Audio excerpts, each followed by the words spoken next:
गुरु प्यारी साध संगत जी, राधा स्वामी।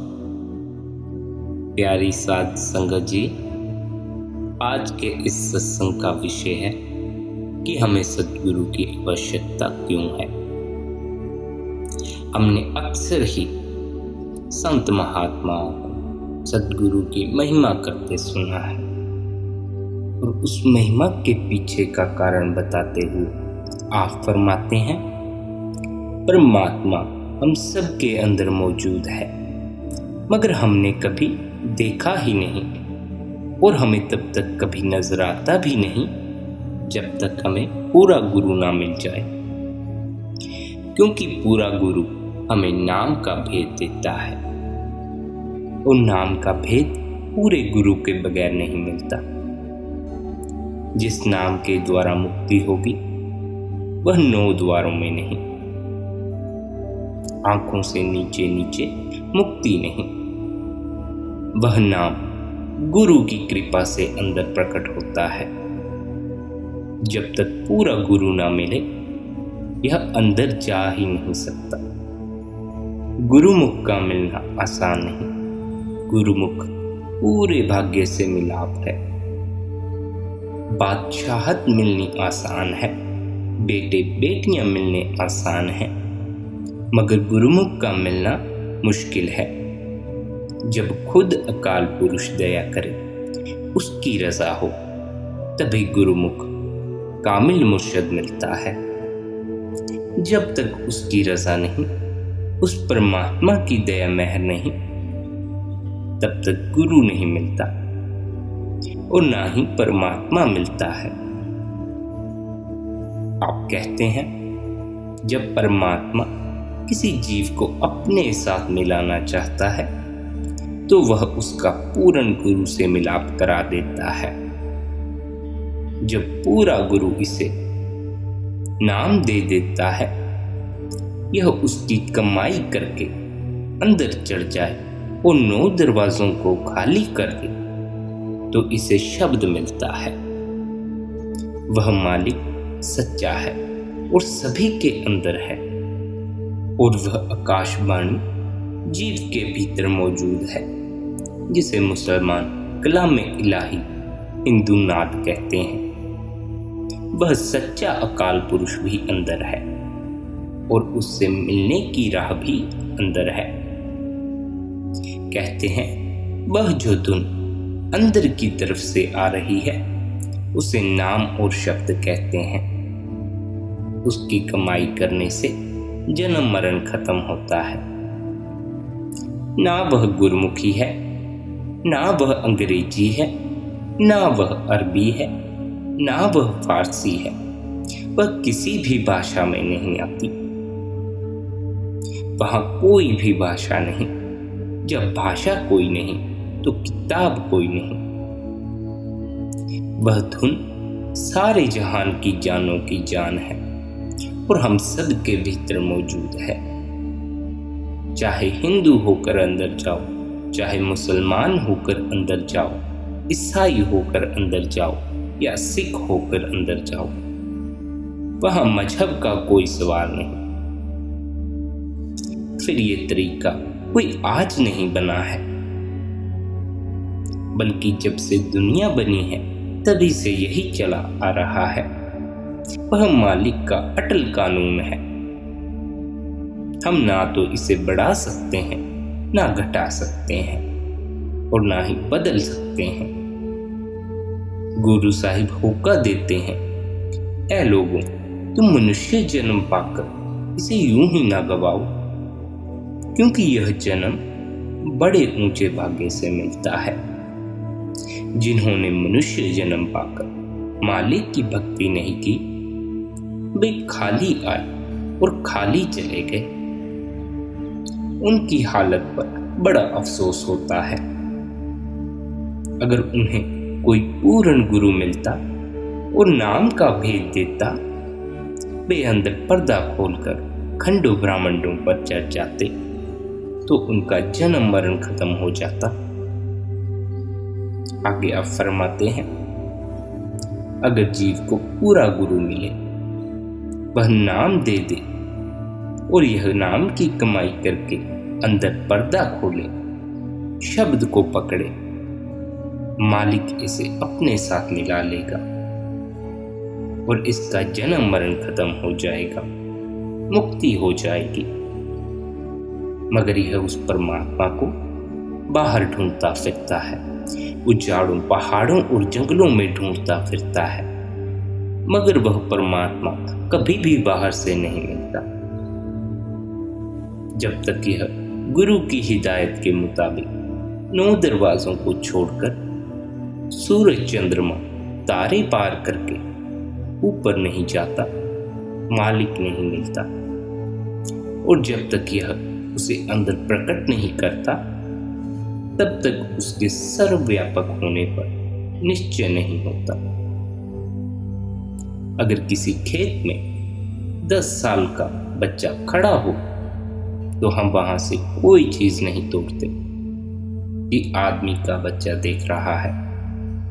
वह मालिक हमारे अंदर है, मगर हम उसके अंदर होते हुए भी चोरियां, ठगियां, बदकारियां और कई खोटे कर्म करते हैं। हमें उस मालिक का खौफ उस 10 वर्ष के बच्चे जितना भी नहीं है। हम ख्याल करते हैं मालिक तो कहीं आसमानों पर है या किताबों में सोया हुआ है, मगर वह हमारे भीतर मौजूद है, हर पल हमें देख रहा है। आप फरमाते हैं, जब परमात्मा किसी जीव का अपने साथ मिलाप करवाना चाहता है तो किसी गुरुमुख से उसका मिलाप करवा देता है। वह मालिक अपनी ताकत का जलवा किसी मनुष्य में रखकर भेजता है, जिसे हम मुर्शिद कहते हैं। जिस तरह जब बारिश होती है तो पहले बादल होते हैं, बादलों के बगैर कभी बारिश नहीं होती। इसी तरह जब इस जेल खाने से हमारी मुक्ति होगी, कामिल मुर्शिद के जरिए होगी, सच्चे सतगुरु की दया महर से होगी। जिस तरह दुनिया में आकर गुरु नानक साहिब होका देकर चले गए, हजूर जी महाराज होका देकर चले गए और अन्य संत पुकार कर चले गए, इसी तरह हर एक संत होका देता है कि तुम सोए हुए हो, जाग जाओ, अब जागो, तुम्हारे जागने की बेला है, अब मत सो, अब जाग जाओ। मगर हम सोए ही रहते हैं, हम उनकी बातों पर जरा भी गौर नहीं करते कि वे किस जागने की बात करते हैं। आगे आप फरमाते हैं, जब हमारी रूह सिमटती है तो अंदर दाहिनी तरफ सद्गुरु का स्थान है और बाईं तरफ काल बैठा हुआ है, जिन्हें नाम नहीं मिला। जब वे मरकर अंदर जाते हैं, आगे बाईं तरफ काल है, उसने मुंह खोला हुआ है, वह उन जीवों को खा जाता है, बड़ा दुख होता है। कहते हैं, तेरे दाहिनी तरफ सद्गुरु खड़ा है। अब सद्गुरु ने जिन जीवों को नाम दिया हुआ है, वह उनको काल के हवाले नहीं होने देता। अगर तुम्हारा सद्गुरु के दिए हुए शब्द के साथ प्यार है तो तुम्हारी मौत के वक्त सद्गुरु आएगा, क्योंकि जहां आशा तहां वासा।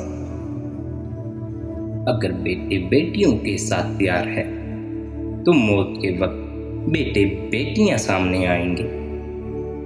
अगर गुरु के साथ प्यार है तो मौत के वक्त गुरु सामने आएगा। जब सद्गुरु नाम देते हैं, शिष्य के अंदर बैठ जाते हैं और उसकी मुनासिब संभाल करते हैं। शिष्य को क्या पता कि सद्गुरु क्या संभाल करते हैं, वह तो अंधा है, उसे तो ये भी पता नहीं कि सद्गुरु उसके भीतर मौजूद है।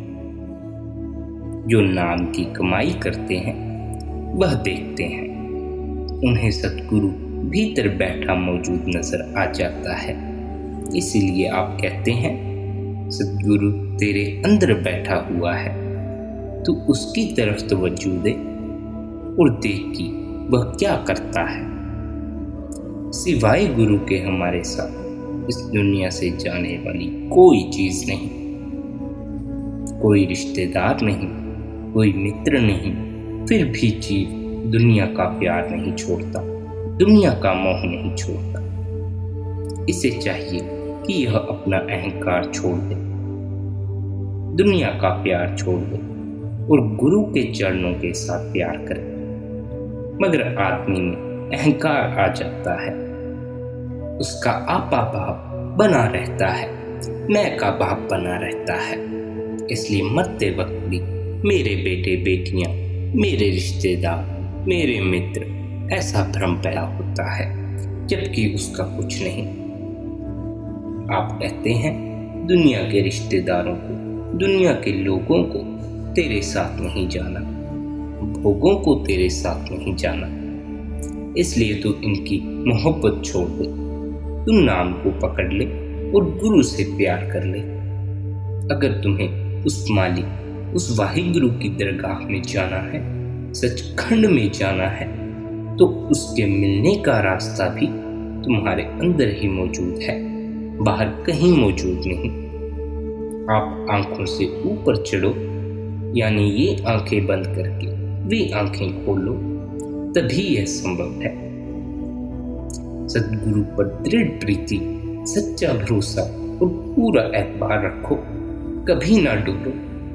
इसी तरह नाम में पक्का विश्वास और पूरा यकीन रखो। वह मालिक दया महर करके सचखंड में अवश्य बुलाएगा। आप कहते हैं वह नाम हर वक्त आपके अंदर हो रहा है।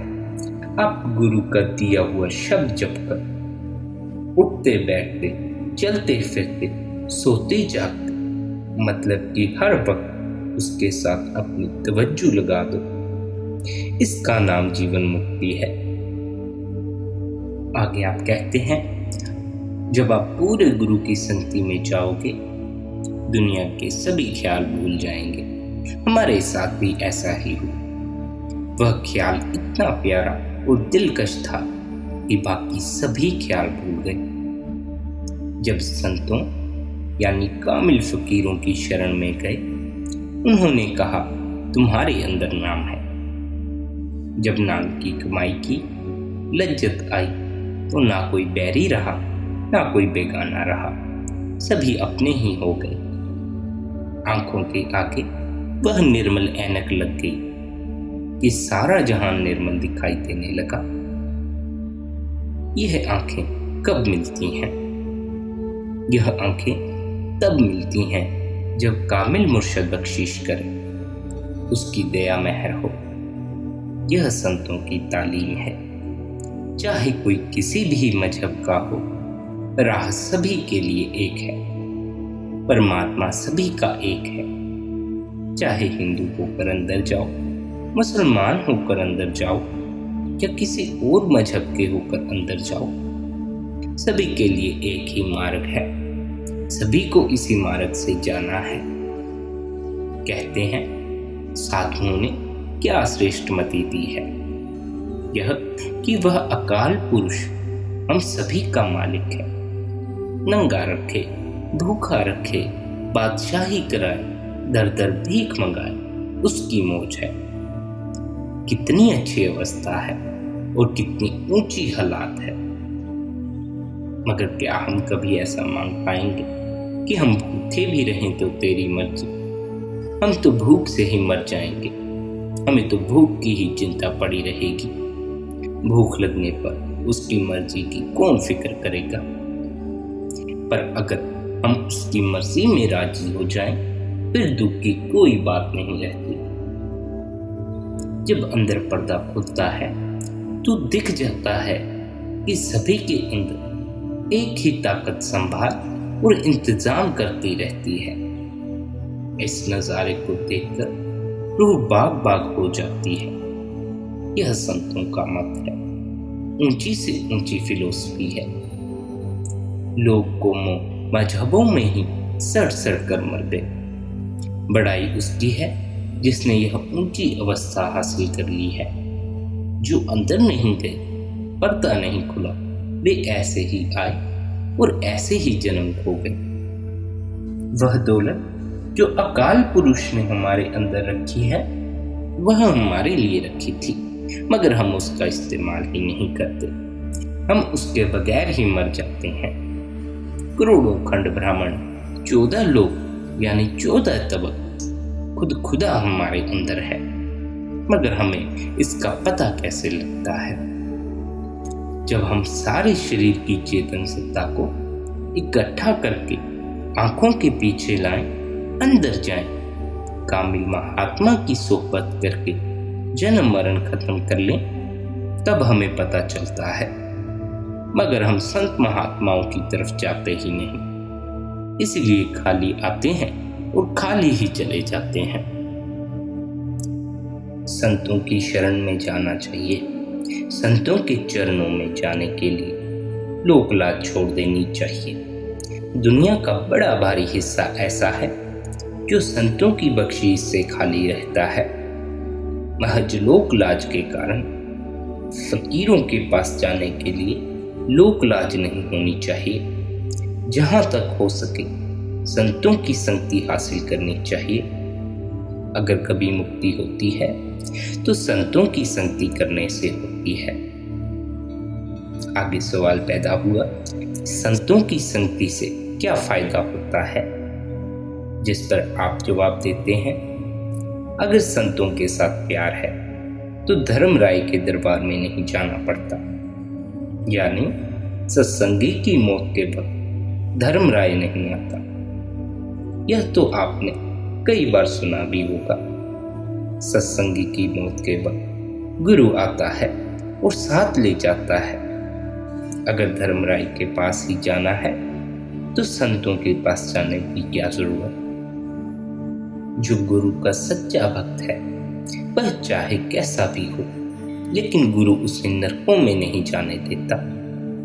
और अगर संतों का जीव खोटे कर्मों के कारण नरकों में चला भी जाए तो उसे निकालने के लिए संत भी वहां पहुंच जाते हैं। अबल तो सत्संग में आकर ही चोरी ठगी बदकारियां छूट जाती हैं और धर्मराय के दरबार में जाना ही नहीं पड़ता। आप कहते हैं जिनके हृदय भ्रमों से, उल्टे उल्टे ख्यालों से भरे हुए हैं और कई ऐप पाप कर करके सूखे हुए हैं, वे संतों की संगति करने से हरे हो जाते हैं। सारे ऐप पाप उनके छूट जाते हैं। इसके विपरीत ज्यों ज्यों हम काम क्रोध विषय विकारों में ध्यान देते हैं तो शील, क्षमा, शांति और वैराग्य का नाश हो जाता है। आप कहते हैं संतों के चरणों में जाने के लिए कभी ढील नहीं करनी चाहिए।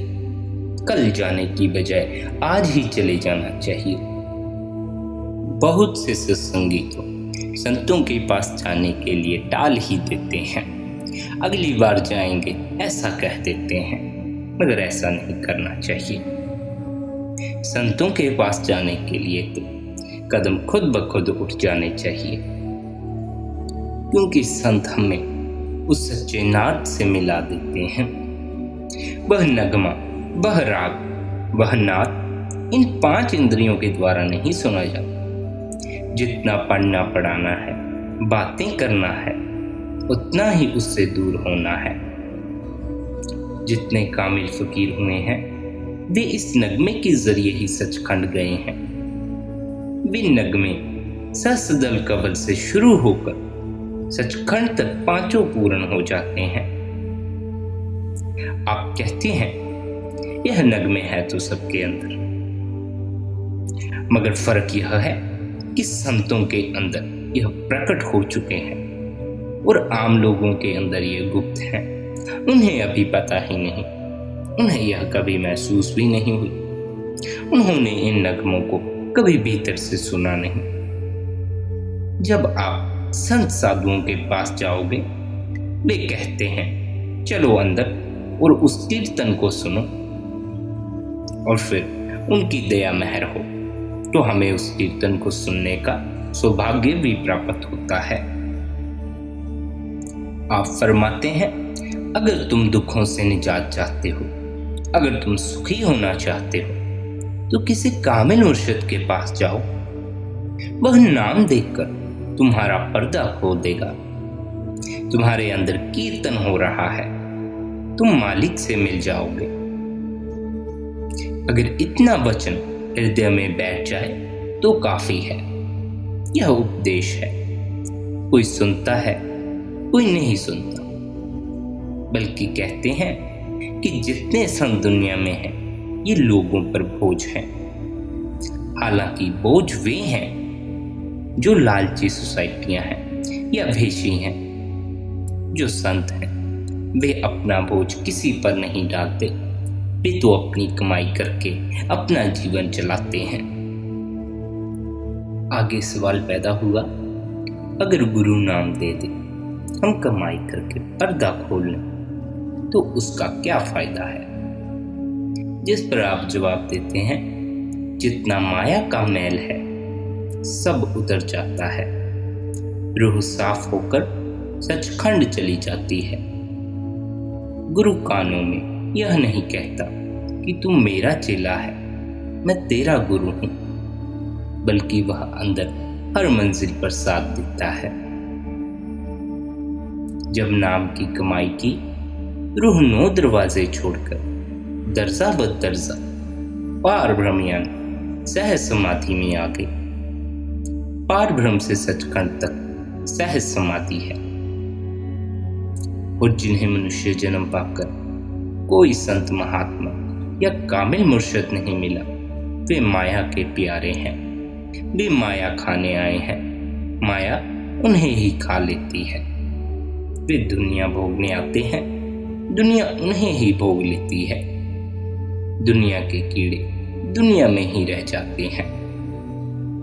और जिन्हें नाम नहीं मिला, वे आंखों से बाहर ही बाहर विषय विकारों में सारी उम्र गवा देते हैं। वे अंधकार में आते हैं और अंधकार में ही चले जाते हैं। दुनिया की लज्जतों में सारी उम्र बर्बाद कर जाते हैं। अहंकार का भार लादकर ले जाते हैं। किसी को मजहब का अहंकार है, किसी को कौम का अहंकार है, किसी को दौलत का अहंकार है, किसी को देशभक्ति का अहंकार है, पर अपना किसी ने कुछ नहीं बनाया। आप कहते हैं तेरे अंदर राम है, उसमें रम जा ताकि तेरी गति हो जाए। किसी सतगुरु या कामिल मुर्शिद की तलाश कर, वह नाम दे दे तो पर्दा खोलकर रूहानी मंडलों पर चला जाए। वह तेरी सूरत को शब्द के साथ जोड़ दे ताकि तू राम में रम जाए। राधा स्वामी जी।